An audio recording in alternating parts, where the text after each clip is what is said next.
चलिए देखिए, रूसो की एमिल और शिक्षा। रूसो साहब ने एमिल के माध्यम से शिक्षा को प्रदर्शित किया, शिक्षा का प्रयोग किया। रूसो साहब की एमिल जो संरचना है, क्योंकि उनकी जो मुख्य रचनाएं थी 5 थी, अंतिम जो रचना थी कौन थी? एमिल। एमिल के बारे में उन्होंने बड़े विस्तार से रखा है। कारण क्या है? रूसो साहब ने शिक्षा का 2 स्वरूप बताया है, समझिएगा। रूसो साहब ने शिक्षा का 2 स्वरूप बताया है। उन्होंने पहला स्वरूप बताया सार्वभौमिक शिक्षा। क्या बताया? सार्वभौमिक शिक्षा, जो प्लेटो के रिपब्लिक एक किताब है, प्लेटो के रिपब्लिक में इसका वर्णन है। और उन्होंने दूसरा बताया घरेलू शिक्षा। घरेलू शिक्षा रूसो के द्वारा, ठीक है, रूसो के मत के अनुसार घरेलू शिक्षा एमिल में क्या है? वर्णित है। एमिल में घरेलू शिक्षा के बारे में बताया गया है। यानी कि रूसो साहब ने शिक्षा को 2 स्वरूप दिया, शिक्षा का 2 स्वरूप दिया, एक सार्वभौमिक शिक्षा और एक घरेलू शिक्षा।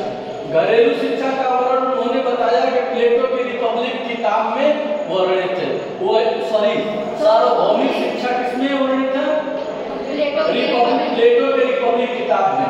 वही घरेलू शिक्षा जो है रूसो के एमिल किताब में क्या है? वर्णित है। अब हम आते हैं, उन्होंने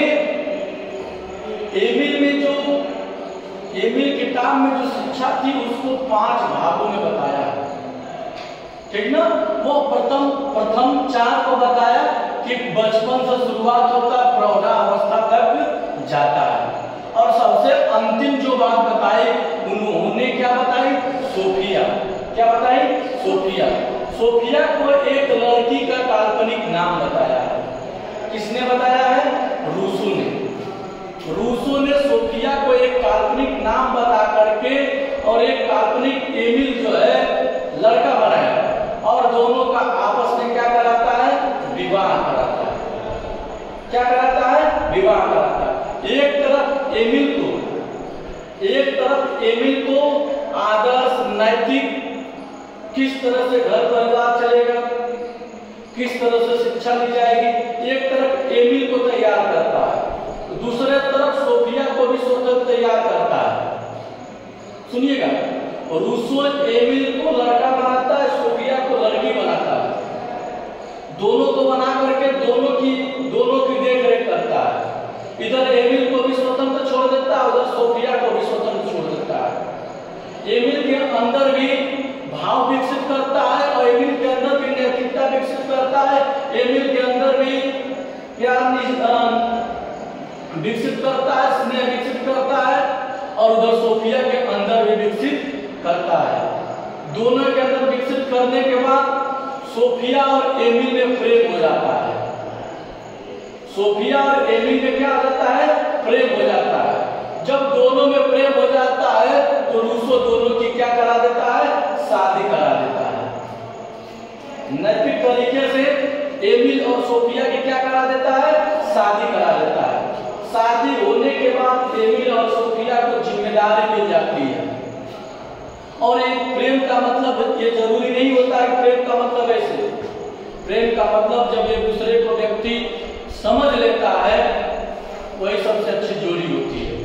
जिस प्रकार से हम अपना जब प्राचीन समय में जाएंगे, एक तरफ मैया सीता जी फूल पूजा के लिए फूल तोड़ने के लिए जाती है, और एक तरफ राम जी फूल तोड़ने के लिए बागीचे में जाते हैं। दोनों तरफ संजोग देखिए, राम को भी फूल की आवश्यकता थी और सीता मैया को भी फूल की आवश्यकता थी। जब दोनों लोग एक तरफ जाते हैं, किसके लिए? फूल के लिए। वो भी पूजा करने के लिए जाते हैं, वो भी पूजा करने के लिए जाती हैं। कारण क्या था? अगले दिन उन लोगों को स्वयंवर में जाना था। कारण क्या था? राम जी की भी आकांक्षाएं थी कि हमको सीता मिले, और सीता जी की भी आकांक्षाएं थी कि हमको राम मिले। दोनों लोग एक ही लक्ष्य लेकर के अपने आराध्य की पूजा करने के लिए, फूल तोड़ने के लिए बागीचे बागीचे में जाते हैं। जैसे ही बागीचे में दोनों लोग प्रवेश करते हैं, एक तरफ सीता देखती है, एक तरफ राम देखते हैं। दोनों लोग एक दूसरे को देखते देखते देखते देखते दोनों लोगों का नैना चार हो जाता है।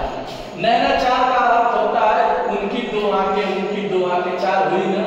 जब दोनों लोगों की आंखें चार हो जाती है तो दोनों लोगों के मन में एक दूसरे के प्रति प्रेम भाव आ जाता है। एक दूसरे को देख करके उधर तले से मुस्की काट के इधर काट के चले जाते हैं। उनके मन में भी गुदगुदी रहती है कि सीता मिल जाए, और उनके भी मन में गुदगुदी रहती है कि राम मिल जाए। ठीक, और उस तरीके से दोनों लोग की शादी होती है, परिवार में चलता है, उठाक पटाक भी आते हैं। उसी तरह से रूसो साहब ने भी एमिल और रूसो की क्या कराते हैं, शादी कराते हैं। किसकी? एमिल और रूसो की क्या कराते हैं, शादी कराते हैं।